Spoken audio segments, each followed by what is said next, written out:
Ladies and gentlemen, welcome back to the Crash Bandicoot 4 commentary. And we are diving into the pirate world. I see what you did there.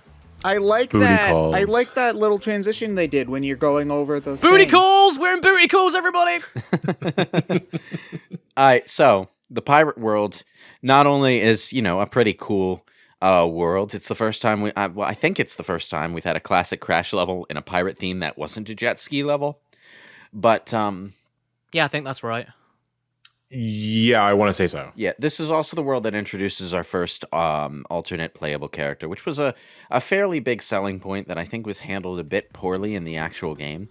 But yeah, I would agree there. yeah, I think that they had all these ideas for alternate playable characters, but they were also a little too afraid to step away from classic Crash gameplay, so they kind of underutilized them. The fact that you just started this stage off and didn't immediately run towards the screen has made me feel a bit sick. How could you not do that? Well, it's because I memorized where all the boxes were before I started recording, so that I wouldn't have to that equally do that. makes me sick. I don't know how you did that either. I have a really good memory for video game stuff. Jesus what can I Christ. say? Like, I'll forget your name in like 20 seconds if I meet you in a store somewhere. But if you're a video game character, I know everything about you. Yeah, I remember when Crash 4 was making the rounds, and the idea that we could play as Tawna was pretty enticing. I don't quite understand the whole different dimension aspect to it, though. It's like, did we need to justify a playable Tawna by having her from a different dimension? No, it's because of the character design. They wanted a different character design, and I think they wanted the joke to land about Crash and Coco being dead in another dimension. Yeah, And they also wanted the entropy siblings and everything. So I get it. It makes sense. Like, if you have two of everything, then why not? Yeah, the game's already built around time travel and universal hopping shenanigans. It's an easy enough excuse to say, okay, we can make Tawna look different, and if they don't like it, well, it's just a different version of her. It's a bit of a Spider-Gwen thing, really. We have this alternate version of Tawna. What if there was an alternate universe where she was the hero instead of Crash? It's the same concept. In fact, she even has the same hairstyle as Gwen from Spider-Verse. So It's all well. You're forgetting the most important thing as well, and that is that. Damn it. Oh wow, whoopsie. Yeah, you're forgetting the most important bit, which is now that if you're a tits man or an arse man, you're Balthabi now. Everyone's covered. There's a Tawna for everyone. There's a Tawna for everybody. In any case, it's interesting, and I'd like to see them keep both versions of Tawna around. Maybe have a sort of Mortal Kombat 11 thing going where they both meet and hate each other. I would agree. Oh my God. Agree. But the amount this is just entirely personal. This is like John with Super Mario Sunshine. This is all entirely personal, but with the amount of times I replayed the stages, at the 50th fucking time you hear, "Oh, kawaii!" I don't want to Yeah. see her ever again. Yeah, that does kind of get old after She a needs little to while. die. I don't. The game really could have used an option to turn off in-level voice dialogue during subsequent. Wait, You can. I think you can. Oh, you can? Oh, Yeah, okay. but then Yeah. you miss out everything else, and it's like at that point it's like, okay, I'm turning off the voices because they're annoying, but that's not my fault. Like, that's the game's fault. I mean, on subsequent playthroughs, if it's the second or third time you played a level, and maybe turn that stuff off. Well, I Oh, would right, yeah, imagine yeah. if you're going back to the levels, you're doing it on a later playthrough, so it's just after you beat the game. Oh turn no! that If crap you're off. if you're trying to clear out the completion, you're doing it during your first playthrough. Yeah, there's no point redoing it. Yeah, that's the thing. Well, I mean, I guess the thing is that I don't.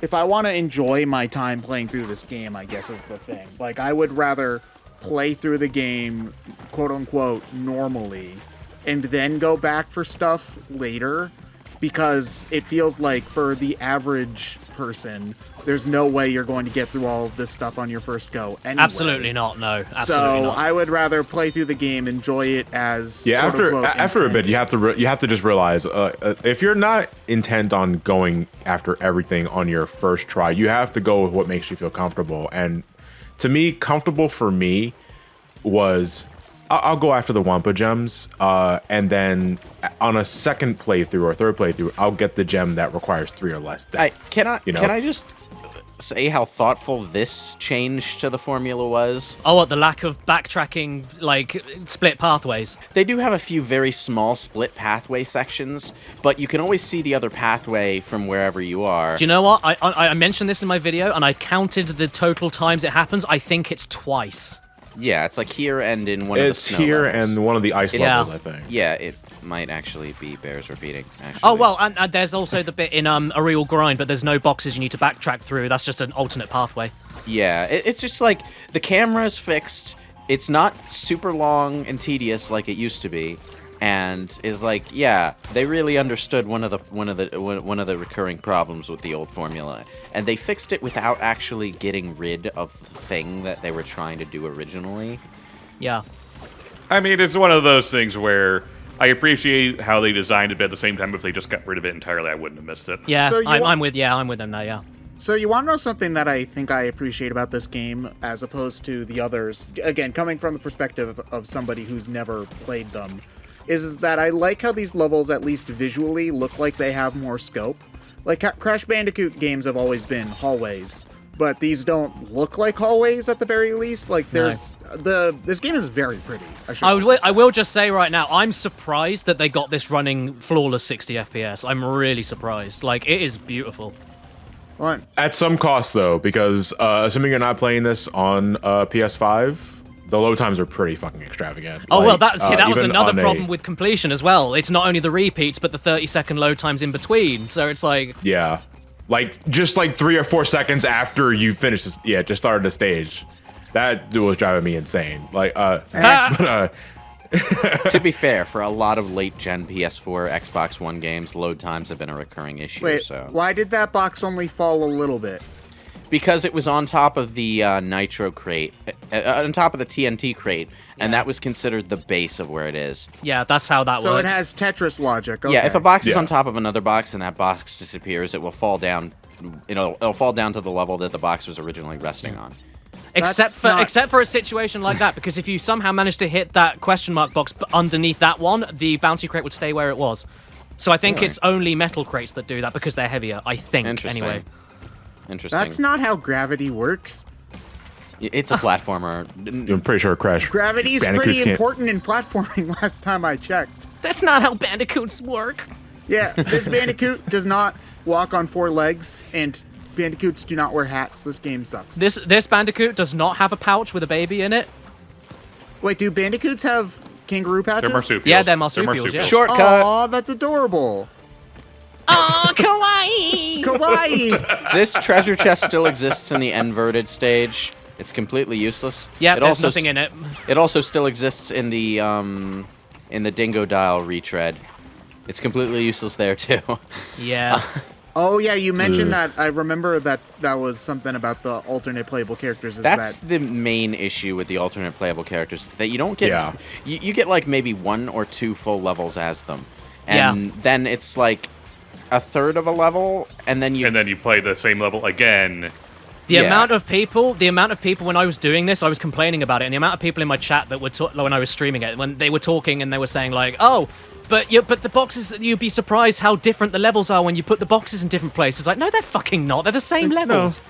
Not really. Like, how do you I'll- break a box? You jump on it or you spin it. What do you do in the inverted ones? You jump them, you spin them. What do you do in the alternate character retread? You jump them, you spin them. Just because the location. But you can make an argument. You can make an argument that it means more in the bonus rooms because they see the most significant changes Yeah. in the alternate stages. But the rest of the level, it doesn't mean. No, that it doesn't much mean at anything. all. I mean, I will give them credit for having this idea to do and like a hard mode version of the same stage. But you know where they should have put that idea? They should have put that idea in the inverted levels. Not so much in the main, not so much in the, like these. But the original main- stages are already hard, so it's like, oh, do we need a hard version of the hard stage and then a hard version of the hard stage? And it's the same thing, but just hard. Basically. I would have Yeah. preferred if they just made the new character sections like maybe 10% longer and they're just shorter levels.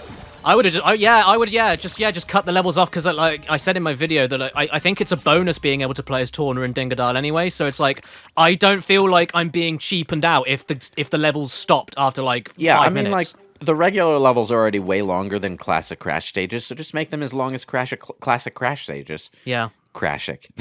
Crashing. Okay. But like, Crashic Bandy Bash. so we're about to play the first Tawna stage, I think. Well, not right now. I'm gonna go play a flashback tape first, I think. Yeah, the flashback tape thing doesn't appear until like the second level, so I have to go back here to get to get. That's right, because every world technically has like a different like flashback tape station. Yeah. Yeah. I think you can. Do you know what? I hate to be that guy. You can access them from the pause menu. Oh yeah, I didn't know that until after I recorded these first 8 parts, though. I didn't know that until after I finished everything. So, for the flashback tapes, the first line, the top line there, how many is that? 11 stages? Those are all Crash. And then the 10 stages at the bottom are Coco. So Coco actually gets all the harder ones. And I just realized that the silhouette of the Cortex emblem you get is in the shape of Cortex's head. Wait, what? Is it? Yeah, I might be just seeing things, but the next time you see one of the Cortex metal silhouettes, look at it. I swear to Christ, it's in the shape of Cortex's head. he saw Sonic Adventure 2's emblems, and he's like, I want a piece of that action. I think I could do that. Okay, we need to start a debate right now. Like right now, and proper. We need to start a debate. Which Cortex is better? Slightly rounded off head or completely angular side-on head? I'm not too big on Cortex's design in this game, if I'm being honest. Okay. Like I thought the Cortex design in the Insane trilogy was more. Oh no! And they kind of. You can make that. You can make it. You can make it. Oh no, you're not playing it. I I was just gonna like, say, do it. No, I'm watching a video. Okay, so here's a trick that this one plays on you. You don't actually need to detonate the TNT crates near the nitro boxes because the nitro boxes will destroy those on their own. I discovered this completely by accident because I forgot to get that TNT crate. The explodey thing makes other explodey things explode? Well, for the purposes of box completion, if there is either a TNT crate or a normal crate, like 1 or 2 squares away from a nitro box, the nitro boxes will always destroy them when they explode. Yeah. Yeah, and you need to know that to like comfortably pass through some of the Except in challenges. Crash 1. Yeah, except in Crash 1, which If you is do it off screen, thankfully the only game nothing to do that. Yeah, nothing explodes because it's unloaded. I guess I'm not sure. Yeah, I think that's what it is, because that's what the original trilogy basically did. It's Naughty Dog based, and that's what they did in Uncharted as well. Naughty Dog are very, very good at tricking players into thinking there's a lot going on in their levels when it's actually a very small amount, but just keeps loading in and loading out. So yeah, that's what Crash 1 does. It just keeps on fucking Crash had the loading. benefit of having like the fixed camera angles though, so to better hide that. Yeah. But then you get you go behind the veil and you're like, oh, that's bullshit. But no, to go back to Cortex's design for a second, Cortex's design in Crash 4 to me is the Wrath of Cortex design done right, but I still don't like it as much as the Insane design. Yeah. Because Cortex's design in Wrath of Cortex was just ugly. I didn't like it at all. He looks like a Muppet in Wrath of Cortex. He looks like someone's got their hand up his ass and is like. But he is a Muppet though. Let's be real. Yeah. Weird. It's so weird that Wrath of Cortex's graphics are like actively look worse than the PS ones. Yeah, it's really Yeah. confusing. There's a couple of levels that look really nice, but it's mostly the levels. The characters look dreadful. So is Wrath of Cortex just non-canon now? Like, I know that people generally don't split like timeline, I think, is the thing now. Okay. Because, like, I know that people generally don't like it that much. Yeah, but then why do they mention Crunch on the fridge then? Because Yeah, it's They're a his fan of favorite Crunch cereal. bars. it's the developers. They're trying to send a message. This is jumping ahead a bit, like actually a lot. But Nina Cortex makes a cameo in the 100% epilogue. she does. Ending. That's true. Yes, she does. I was actually glad to see her there because Nina Cortex deserves another shot. Well, Ripperoo is my boy, so I just lost it when I saw him. I love Ripperoo. I do agree. I would like to see Nina come back in some capacity because I really enjoyed her sections in Twin She already Sanity. came back. She came back in Crash Purple. The best Crash game. I mean, Tawna in this game basically plays like Nina did. Kind Yeah, it is basically just an extended version of Nina from Twin and Sanity. with a double yeah. jump, yeah, which is really appreciated. Which is really great. So, I was actually pretty amped to play as Tawna in this game when it came out. It was actually the thing that got me to start breaking my I'm not going to hype for Crash 4 rule, because at the time I didn't think I would be able to afford to get it at launch. I've been hurt before. I won't be hurt. No, I know. Like I knew I would really look forward to it if I actually looked into the game, but I didn't think I would be able to buy it at the time. So I just sort of shut myself off from watching anything. And then they revealed Tawna, and it was like. Then you saw dead ass, and you were like, I'm getting that. Well, You were right on there.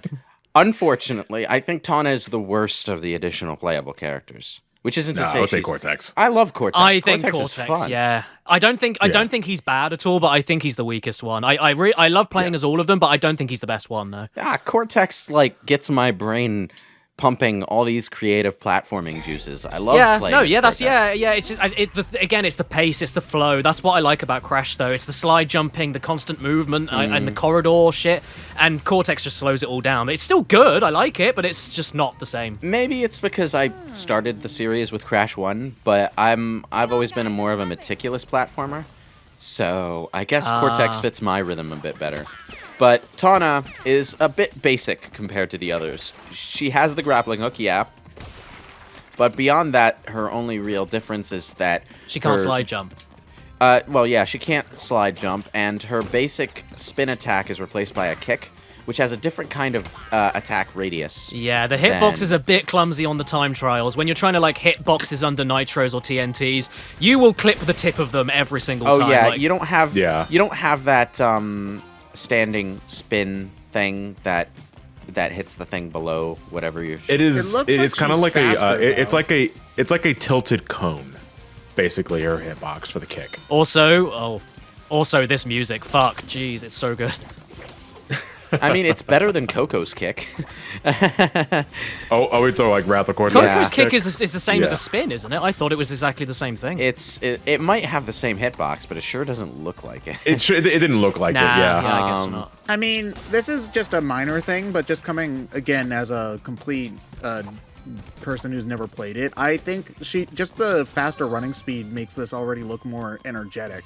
Yeah. Oh yeah, and she does have other- that feeling of being an adventure character. In fact, Yeah, you know what? I didn't even think about that. She is technically faster on the ground than Crash and Coco. yeah, she's she Doesn't has make the time trials any easier. She has the visual feeling of being a hop, skip, and a jump away from being a Jack and Daxter character, though. It's interesting. Yeah. I mean, I would agree there. The one thing about Jack and Daxter that I never ever liked was how Jack controlled, especially in the first game. There's no rhythm to the platforming. Like, he's very stiff, like really stiff. Which is Really? weird, because it's Naughty Dog, and you wouldn't think that, but... And that doesn't mean I don't like Jack and Daxter, but, like, the controls he feels so rigid to control.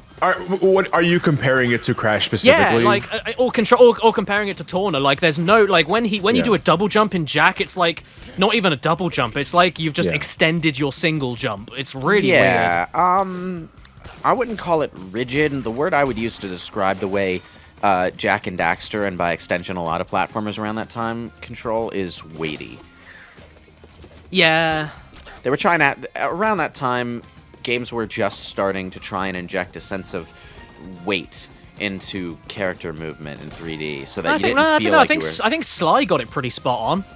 yeah, I was gonna say Sly is definitely not. Oh as yeah, but weighty. Sly was supposed Yeah. to feel particularly agile. And Ratchet's pretty good as well. Oh, what game? Sorry. Kind of. Ratchet feels pretty Oh, Ratchet. close to Jack. My idea behind that is I think Naughty Dog, at least at the time, was trying to make a more adventure-y, exploratory platformer rather than a hop and bop jump around platformer, Yeah. and that kind of No, requires and a bit. I agree. I think it works there. I think it works. Yeah, It's, yeah. So um, I think it's going a bit more Prince of Persia than it is Mario in a sense. It's like a weird missing link between their Crash Bandicoot days and their Uncharted days. It is. Yeah, that's a good way of looking at it. Man, I want another Jack and Daxter game though. Yeah, I would because to too. this point, it's like Jack and Daxter is kind of like just a footnote in Naughty Dog's career. it's kind of the unwanted stepchild of the company yeah, at this point. It's so bizarre. Well, I feel it's just like not that it wasn't successful, but that kind of You game can't follow just- Crash. You can't follow Crash. Crash was iconic. Like, and then you have fucking Daxter, and he's like, it's like- it's not gonna, it's I not guess gonna work. Here's the thing that I like to think of it like. Jack and Daxter is the Sonic to Crash's Mario, but Crash is already like edgier than both Mario and like almost on par with Sonic. So it's like at the point you just like you get to the edginess plateau where it's just like people just stop being interested in your cartoon edginess and they want to play more realistic edge. In Jak 2, but in Jak 2 they say piss. They're edgy. And They're very makes edgy. that took away any interest I had in wanting to play it when he goes, I'm gonna kill that guy, and just like, Jak okay, 2's somebody's not trying very way too good. hard. I would die on the hill of Jak 2 not being very good. I can't stand Jak 2. The Gaming Brit show went into like a whole like hour-long video on the appeal of Jak and Daxter and why it didn't quite land. And it's a really interesting video, so I recommend watching. He does that. some good videos. I recommend as well. I recommend his Ratchet and Clank remake versus yes. original comparison. It's a long one. It's about an hour and a half, but it's fucking good.